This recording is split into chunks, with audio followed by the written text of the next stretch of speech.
मित्रों नमस्कार, मैं हूं राकेश कुमार। आप देख रहे हैं मत अभिमत।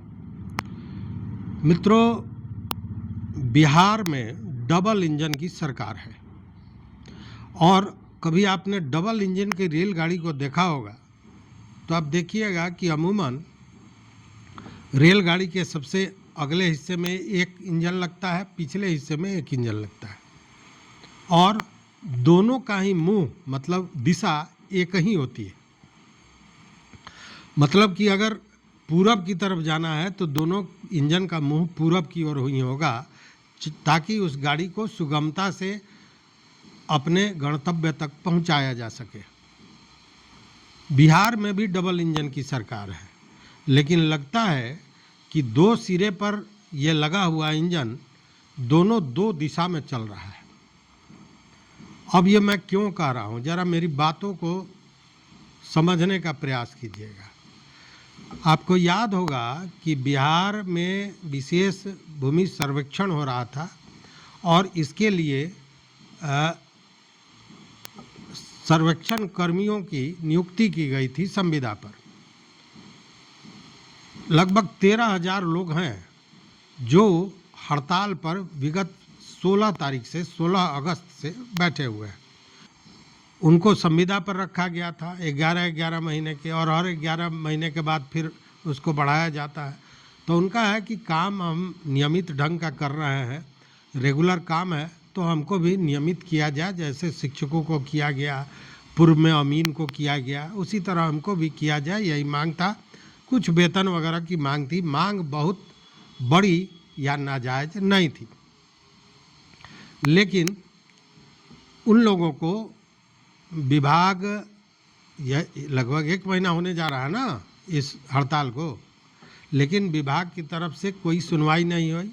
उनका कोई भी नुमाइंदा नहीं आया, इनसे बात नहीं किया, कोई कार्रवाई नहीं। जबकि ये जो आंदोलन करने वाले लोग हैं, इन्होंने हर वो दरवाज़ा खटखटाया जो खटखटा सकते थे, चाहे वो सत्ता पक्ष का हो, सीएमओ से लेकर, और उनके यहाँ जो एक विधायक थे उनको भी कहा, एमएलसी को कहा, विपक्ष में राहुल गांधी से लेकर और तेजस्वी तक कहा, पप्पू यादव को कहा, सारे लोगों को,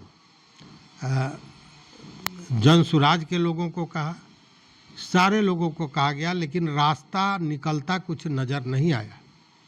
लेकिन याद होगा आज से 2-3 दिन पहले एक संजीव कुमार एमएलसी वह पहुँचे इन विशेष सर्वेक्षण संविदा कर्मियों के मंच पर, और उन्होंने सहयोग का भरोसा भी दिया और ये कहा कि आप लोगों का जो समस्या है, जो प्रॉब्लम है, उसको हमको बताइए और इस पर हम बात करेंगे ऊपर। उस दिन हमने जो वीडियो बनाया था उसमें मैंने आश्चर्य व्यक्त किया था। आपने देखा होगा, सुना होगा कि आखिर ये बीजेपी के लोग या बीजेपी के जो नेता हैं ये यहाँ आए तो कैसे आए, क्यों आए, और एक आशा भी बंधी थी। हालांकि आशा पर कुठाराघात तो तब हो गया जब दोनों जो भाजपा के ही हैं डिप्टी सीएम, उनको कागज़ देने के बाद, अपनी मांग प्रस्तुत करने के बाद भी जब ये लोग गए भाजपा कार्यालय में अपनी मांग को रखने, तो लाठियां चटकाई गई, कई तरह के बवेले हुए, कई लोग चोटिल हुए, कई लोग घायल हुए। उसके बाद आपने देखा होगा कि परसों जो कोल माइंस के केंद्रीय मंत्री हैं सतीश चंद्र दुबे, उन्होंने एक पत्र सीएम नीतीश कुमार को लिखा। यह पत्र पढ़ना जरूरी है, क्योंकि इस पत्र को जब डिकोड करेंगे तो बहुत सी चीज़ें स्पष्ट हो जाएंगी। देखिए, ये पत्र है सतीश चंद्र दुबे का। उन्होंने लिखा है बाज़ाब्ता, आदरणीय मुख्यमंत्री जी, विशेष सर्वेक्षण कर्मियों के द्वारा दिनांक 16/8/2025 से जारी अनिश्चितकालीन धरना सत्याग्रह के पश्चात सभी 38 जिलों में कार्यरत विशेष सर्वेक्षण कर्मियों के बर्खास्तगी एवं इनके मांगों पर सहानुभूतिपूर्वक विचार करने के संबंध में उपरोक्त विषयक के संबंध में कहना है कि बिहार के 38 जिलों के सभी विशेष कर्मी एवं विशेष सर्वेक्षण सहायक, बंदोबस्त पदाधिकारी, विशेष सर्वेक्षण कानूनगो, विशेष सर्वेक्षण अमीन एवं विशेष सर्वेक्षण लिपिक के द्वारा अपनी 5 सूत्री मांग पर उचित विचार करने हेतु पत्रांक 8 दिनांक 6/8/2025 के द्वारा पत्र सौंपा गया था एवं मांग पर ध्यानाकर्षण एवं उचित विचार करने हेतु दिनांक 11/8/2025 और 14/8/2025 तक सभी कर्मियों द्वारा अपने अपने शिविर कार्यालय में काला पट्टी बांधकर कार्य किया गया था तथा इस दौरान विभागीय पदाधिकारियों से मुलाकात कर सभी तथ्यों से अवगत कराया गया।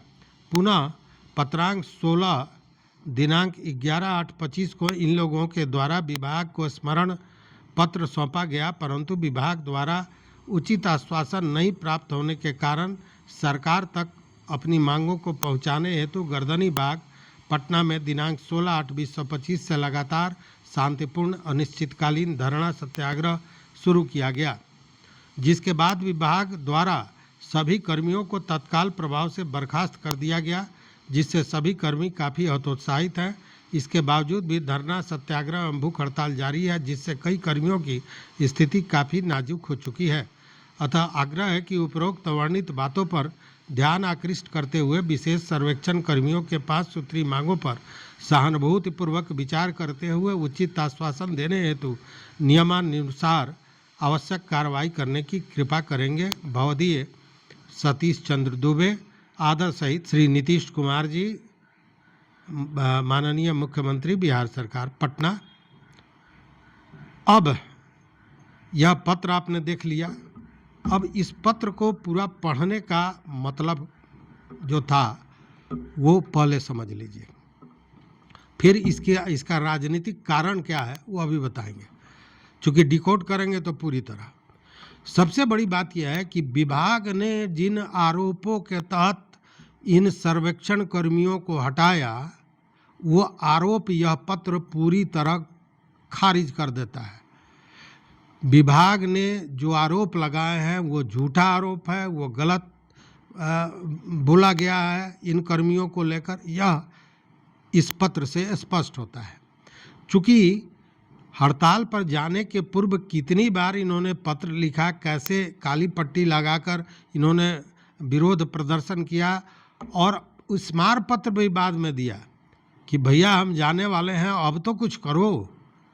और इसको लेकर मैंने पहले वीडियो भी दिया था और मैंने कहा था कि सरकार सर्वे कराना ही नहीं चाहती है, इसीलिए मतलब महाअभियान जो था, वो जो आडंबर रचा गया था, वो करना बहुत बड़ा मकसद शायद नहीं रहा होगा, इसीलिए इन लोगों से वार्ता विभाग द्वारा पहले नहीं किया गया।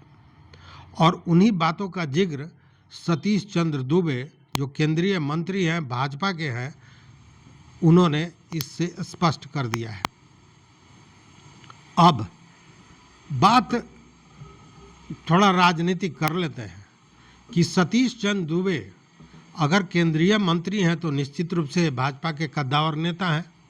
अभी कई जगह उनका कार्यक्रम था, बहुत बड़ा एक आयोजन मोतिहारी में भी हुआ था, उसमें भी वो आए थे। प्रधानमंत्री जी मोतिहारी में आए थे, उसमें भी वो आए थे, मंच पर थे।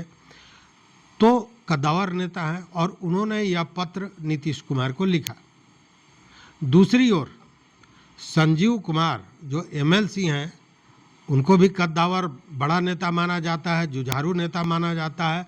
उन्होंने तो मंच तक पहुंचकर अपनी बातों को रखा और कहा कि मैं इसमें भरसक सहयोग करूंगा और इन चीज़ों का निदान निकालने का प्रयास करूंगा। लेकिन उसके बावजूद भी कुछ नहीं हुआ। हुआ क्या कि जब बीजेपी के कार्यालय पर ये लोग अपनी मांग लेकर गए तो लाठियां खानी पड़ी, चोटिल होना पड़ा, घायल होना पड़ा। तो क्या सच में ये डबल इंजन की सरकार का दोनों इंजन विपरीत दिशा में चल रहा है?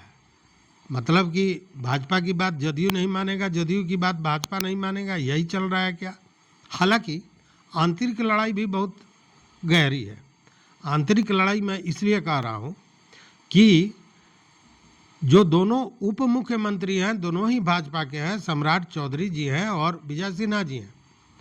इन दोनों व्यक्तियों को भी ये संघ के लोग गए थे, अपना मांग पत्र दिए थे सम्राट चौधरी से तो दो दो बार उन लोगों ने मुलाकात की थी और उसके बावजूद भी इस पर कुछ नहीं हुआ। मतलब कि या तो भाजपा चाह नहीं रही है या भाजपा का जदयू सुन नहीं रहा है, कुछ तो होगा। अब या तो दाल में काला हो या पूरी दाल काली हो, या तो राजनीति की बात है, भीतर की बात है, लेकिन कुछ तो है। लेकिन इसमें एक चीज़ सामने आ जाता है जो विभाग और इन कर्मियों के हड़ताल के बीच आया था, जो सचिव और इन हड़तालियों के बीच आया था, वो था ईगो। कि हमने अगर महाअभियान का संघनाद कर दिया तो ये चले कैसे गए हड़ताल पर, यह ईगो था। मेरी बात को मानकर लौटे क्यों नहीं, ये ईगो था। और इसी को लेकर बहाना जो भी हो, इन सारे लोगों को 7,500 से ज़्यादा लोगों को बर्खास्त कर दिया गया। तो यहाँ भी ईगो काम कर रहा है। अब एक केंद्रीय मंत्री भले कितना भी कद्दावर हो, वो बिहार के मामले में कैसे बोल सकता है, वो भी जब सम्राट चौधरी के हाथों में, विजय सिन्हा के हाथों में वो कागजात मिल चुके हैं, मांग पत्र मिल चुके हैं, वो चुप हैं, तो ये डायरेक्ट कैसे चले गए मुख्यमंत्री के पास। चूँकि सम्राट चौधरी को तो आज के डेट में भाजपा का सर्वे सर्वा माना जा रहा है। उनके लोग कहते हैं कि भाजपा में कोई एक कद्दावर नेता, बड़ा नेता, अकेला नेता है तो वो है सम्राट चौधरी। उनको सीएम का चेहरा माना जाता है। वैसी स्थिति में अब इस इतने बड़े चेहरे के सामने सतीश चंद्र दुबे पत्र लिखे तो कैसे लिखे, वो बिहार के मामले में हस्तक्षेप कैसे कर दिए और डायरेक्ट बाईपास करके मुख्यमंत्री के पास कैसे पहुंच गए, जबकि सम्राट चौधरी तो थे, या अध्यक्ष उनके भाजपा अध्यक्ष दिलीप जायसवाल थे, तो डायरेक्ट कैसे चले गए। तो यह भी एक मामला है कि इस पर कार्रवाई नहीं हो रही है या नहीं होने वाली है या नहीं हो सकती है, जो भी हो।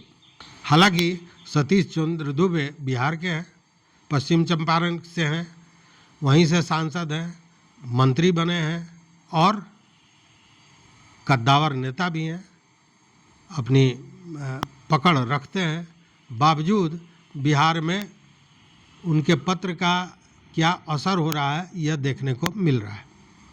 अब रही बात संजीव कुमार की, तो जब केंद्रीय मंत्री के पत्र का यह हाल हो रहा है, तो संजीव कुमार सिंह तो केवल कह के गए थे, उनकी क्या बिसात कि वो इतने बड़े बड़े चेहरे के सामने कुछ कहें।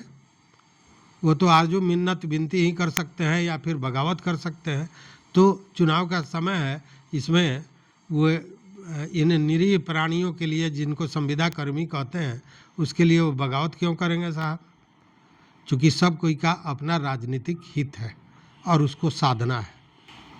चूँकि पहले जब सतीश चंद्र दुबे का पत्र और संजीव कुमार का वहाँ पहुँचना की घटना हुई, तो मैं भीतर से एक तरह से कहूँ कि हर्षित था। मुझे लगा कि शायद भाजपा के जो ऊपर के नेतागण हैं, उन लोगों के इशारे पर ही ये काम हुआ हो, इसलिए कि एक बार 7,500 8,000 लोगों को हटा दिया गया। ये लोग इतने दिनों से, उस समय 20-22 दिनों से ये लोग हड़ताल पर हैं, कोई पूछने नहीं गया। तो शायद भाजपा का जो ऊपर का शीर्ष का नेतृत्व है, वो आंख मिलाने के काबिल नहीं है, इसलिए इन लोगों को भेजा है, मतलब कि रास्ता कुछ निकल जाएगा। लेकिन जब इन सारी चीज़ों पर सोचा, इसको डिकोड किया, तब समझ में आया कि अरे साहब, यह तो राजनीतिक जो प्रतिद्वंदिता होती है, नाक की लड़ाई होती है, ईगो क्लैश होता है, उसके चलते इन सारे चीज़ों पर विचार नहीं हो रहा है और शायद ये लोग एक दूसरे के आँख की किरकिरी भी न बन जाए। और ऐसा होता है राजनीति में। तो अगर हमारे जो मित्र हैं, जो उस दिन लाठीचार्ज हुआ और उसके बाद कल मैंने एक नेताजी का वीडियो दिया था, उसकी समीक्षा की थी, उनके पूरे बातों की, तो हमारे मित्र कुछ संविदा कर्मी हैं, उन लोगों ने फ़ोन किया और बताया कि सर ऐसे ऐसे है, उसको भेज दिया गया है, उनके संज्ञान में चला गया है, उप मुख्यमंत्री के जो भाजपा अध्यक्ष हैं वो उनके संज्ञान में दे दिए हैं। वो खुशी मना रहे थे। स्वाभाविक है कि डूबते को तिनके का सहारा, उनको लगा कि बहुत बड़ी बात है। और उसी समय हमने कहा था कि इन सारे चक्करों में न पड़िए, क्योंकि राजनीति से इसका हल नहीं हो सकता है। इसका जब भी हल होगा तो शासन और सरकार से ही होगा, प्रशासन और सरकार से ही होगा। राजनीतिक हल इसका नहीं निकल सकता है।